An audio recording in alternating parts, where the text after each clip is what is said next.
কোন কোন অঞ্চলে বৃষ্টি হয়েছে অবশ্যই কিন্তু কমেন্ট করে বলে যাবেন। ভৈরব টানা 3 দিন যাবৎ বৃষ্টি নামতেছে। আল্লাহর কতটা রহমত দেখেন, মানুষ এত গরম সহ্য করে এখন টানা 3 দিন বৃষ্টি দিতেছে। আলহামদুলিল্লাহ, আলহামদুলিল্লাহ। আসসালামু আলাইকুম, সবাই কেমন আছেন? আশা করি সবাই অনেক বেশি ভালো আছেন। আলহামদুলিল্লাহ অনেক অনেক ভালো আছি, কারণ প্রচণ্ড পরিমাণে গরম ভাই। বাসায় এসি থাকুক না আর কিছু থাকুক, কিন্তু গরম আবহাওয়াটা গায়ে লাগে, তাই না? অবশ্যই লাগে, কিন্তু 3 দিন যাবৎ আল্লাহর রহমতে বৃষ্টি নামতেছে আর আমার কাছে খুব বেশি ভালো লাগতেছে।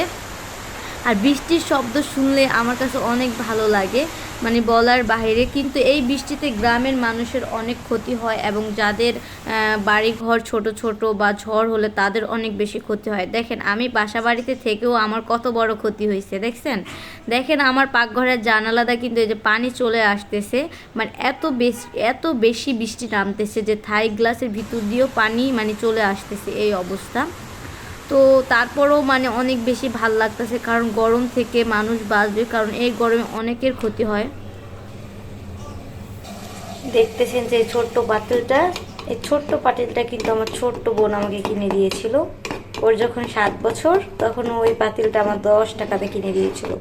জাপু, তোমার ছোট্ট সংসারের জন্য আমিও তোমাকে একটা পাতিল কিনে দিলাম। আর পাতিলটা সবসময় আমি ইউজ করবো, যখন বড় হয়ে যাবে তখন বলবো দেখ তোর এই 10 টাকার পাতিল আমি এখনো ব্যবহার করতেছি।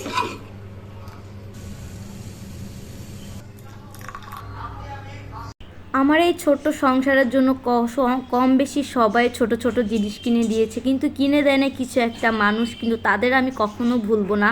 তারা শুধু খেতে আর নিতেই ভালোবাসে, কিন্তু তাদের এত পরিমাণ ভালোবাসি, তারপরও তাদের কাছ থেকে সেই প্রাপ্য ভালোবাসাটুকু পাই না। তো একদিন অবশ্যই এগুলো আমি তাদেরকে বলবো, মনে রেখেছি কথাগুলা, যে আমার ছোট বোনও কিন্তু আমার 10 টাকাতে একটা পাতিল কিনে দিয়েছে, কিন্তু তাদের কাছ থেকে আজ পর্যন্ত আমি কিছুই পাই নাই। তো যাই হোক, মনের কষ্ট মনেই রাখি, সবারই মনে কিন্তু টুকিটাকি কষ্ট থাকে, আমারও কিন্তু আছে, কিন্তু কখনো প্রকাশ করি না, এই আর কি। তো এখানে দেখেন যেহেতু ঝড়ের সময় অ্যালোভেরা গাছটি দেখি নষ্ট হয়ে গেছে বৃষ্টি নেমে, তাই মুখে একটুখানি ম্যানিকিউর করে নিলাম। তো মুখটা কিন্তু একবার গুলো গুলো হয়ে গেছে। এটা হলো করেছিলাম হলো অ্যালোভেরার গাছ দিয়ে। তো এটা কিন্তু খুব সুন্দর কাজ করে, মুখের ময়লা উঠে। আর খুব সুন্দর একটা জিনিস আপনাদের দেখাচ্ছি, সেটা হলো প্রিন্টের হলো সোফার কাভার। তো এটা হলো বাড়ির জন্য অর্ডার করেছে, যে আমার আপুর বাসার জন্য। অবশ্যই কেউ অর্ডার করতে চাইলে এখানে একবার অরিজিনাল পাবেন, তো অবশ্যই অর্ডার করবেন। আমি অন্য এক সময় যে সোফাটা এখনও গোছানো হয় নাই, তো আপনাদেরকে দেখিয়ে দিব।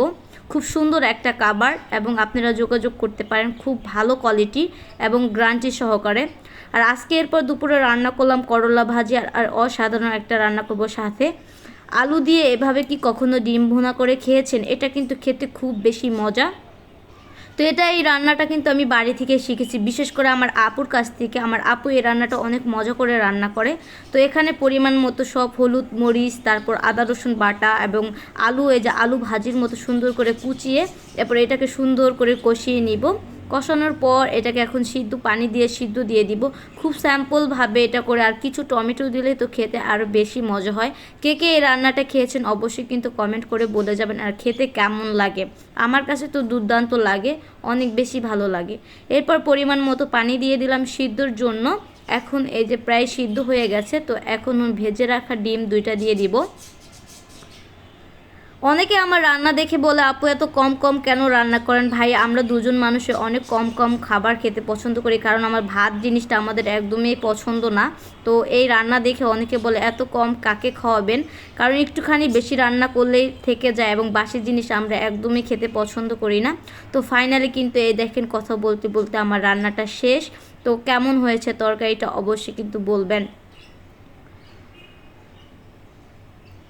তো আসসালামু আলাইকুম, সবাই ভালো থাকবেন। আর ভিডিওটা কেমন লেগেছে অবশ্যই কিন্তু কমেন্ট করে বলে যাবেন। ছোট্ট সংসারের জন্য সবাই চায় ছোট ছোট জিনিস কিনতে, আর এইগুলো যদি পরিবারের মানুষের কাছ থেকে পায় তাহলে তো খুব বেশি আনন্দ লাগে, তাই না? এরপরে দেখি বিকেলবেলা আবার অনেক সুন্দর বৃষ্টি নামতেছে, গুঁড়ো গুঁড়ো বৃষ্টি, আর সাথে ছিল অসাধারণ একটা ওয়েদার, মানে খুব বেশি ভাল লাগতেছিল।